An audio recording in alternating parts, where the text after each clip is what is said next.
Hey everybody, welcome to HomeRecordingMadeEasy.com, and today I'm excited and proud to announce the newest Made Easy series training course, Mixing with Analog Style Plugins Made Easy, going from sterile sounding digital to warm, punchy analog and your DAW. My name is David Vignola with HomeRecordingMadeEasy.com. Thank you so much for taking the time to watch this video.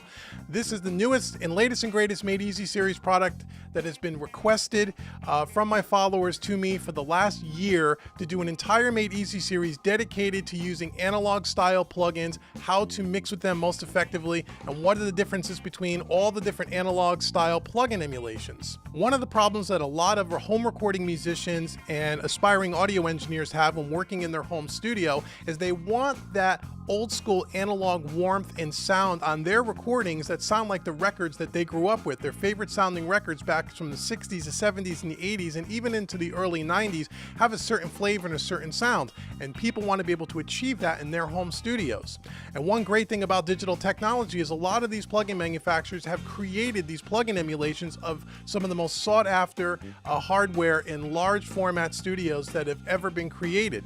But the problem is a lot of people that are mixing with these plugins for the first time or thinking about mixing with these plugins to get their productions to sound like those old school analog warm sounding recordings is they get very overwhelmed because there are so many plugins out on the market.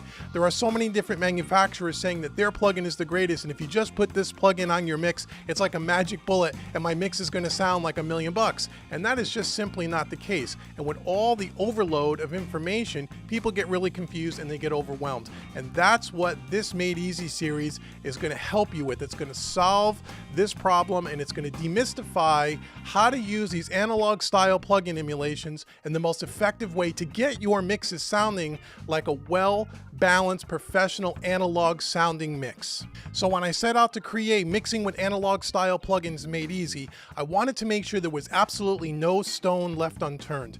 I wanted to teach you every single thing that I know about mixing with these plugins and how to use them most effectively to get your mix sounding like a professional analog sounding mix with a lot of warmth, a lot of punch, and a lot of vibe. This series runs over 12.5 hours in length and has 10 different sections, and we're going to go through those sections right now, and I'm going to show you everything that you get in this series. This is by far the most comprehensive and the most involved Made Easy series that I have produced to date, and I know you're really going to love it. So let's take a look at the 10 different sections that come with this Made Easy product. Okay, in section 1, I'm calling the Sound of Analog Bliss. We're going to have a short little history lesson on the way we used to record back in the large format studios with all the analog gear, what the process was like, and how that kind of went from the analog days to today, the digital domain, what has changed, what has transpired, and talk a little bit about why are these analog style plugins so popular today. There's a big belief out there by a lot of people, a lot of my followers, that'll say, well, why can't you just mix with your stock plugins? They come with compressors, they come with EQs, and although that is true, but for a lot of people, they want to mix with these old style plugins, these analog style plugin emulations, and a lot of people just don't understand, well, why is that? What is the big deal? We talk about vibe and character and analog and warmth, and what do all those things mean? So in section 1, we're going to take a step back in time. We're going to look at the way the records that we grew up on in the 50s, 60s, 70s, 80s, and 90s were made, and how it kind of moved to the digital domain and what these plugins are trying to achieve. So that's going to be in section 1. And section 2, we're going to be turning your DAW, your digital DAW, into an analog studio. This is a really super important section because it really is going to change the way you think about your digital audio workstation. Regardless of the recording program that you use, we're going to be thinking about the way we use our DAWs differently than maybe you have up till this point. So turning your DAW into an analog studio, I'm going to take you through the whole routing section, how we set things up, and how I think about my digital audio workstation, so you can kind of get on the same page as me, because once you understand that philosophy, mixing with these style kind of plugins make it much more easily, and it'll make a lot more sense, and you'll be a lot more effective. So that is section 2. And section 3, we're going to talk all about tape machines. The tape machine is probably the first building block to building our analog studio, and we're going to talk about why that is. We're going to compare several different tape machines where you're going to be able to see the different tape machines that I have in my collection.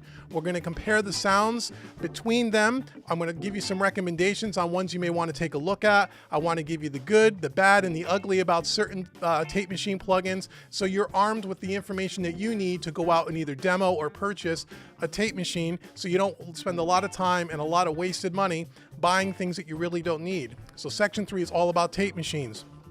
Section 4, we're going to talk about console emulations. We're going to talk about certain manufacturers that make plugins that emulate the sound of the old school consoles, SSL, Neves, APIs, etc., etc. We're going to take a look at a few of those. We're going to talk about the pros and cons of each. I'm going to give you some of my recommendations, and more importantly, you're going to hear the differences between the two. So we're going to do a lot of A/B comparison throughout this series. So you just don't see one plugin, you're going to see several plugins in the same category, so you can hear the difference and make your own judgment on which ones you'd like to either purchase or demo, as I said before. In section 5, we're going to talk about channel strips. Now, this is probably the secret ingredient to getting your mix to sound like an analog style mix coming out of a large format analog studio. Channel strips is probably the, if not the, one of the main secrets. Again, I'm going to show you several different channel strips. We're going to compare the sounds of the channel strips. I'm going to give you the pros and cons of each channel strips, and I'm going to talk to you in great detail about why I have several different channel strips and how they can affect your mix depending on the style of music that you're working on. So channel strips are super important. We're going to spend a lot of time looking at different types of channel strips. In section 6, we're going to talk about EQs, analog style EQs, and how to effectively use them. Once again, we're going to look at several different EQs. I'm going to talk to you about the differences. I'm going to show you why I would use one over another in certain situations. And again, a lot of A/B comparisons. In section 7, we're going to talk all about hardware compressors. We're going to talk about LA2As and 1176s and all the other ones that you all know and love.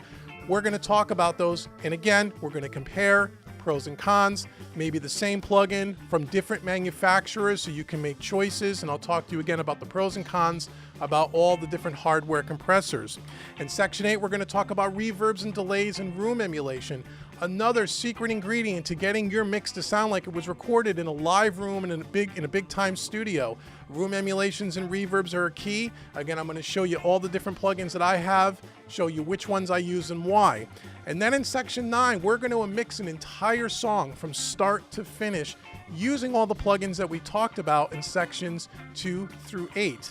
I'm going to take you through an entire mix. We're going to talk about the philosophy on how I set these things up, how I route my audio through my digital audio workstation or my virtual analog studio. And we are going to talk in great detail, not just showing you the plugin and just twisting the knobs, but why I'm doing what I'm doing. That's the most important thing.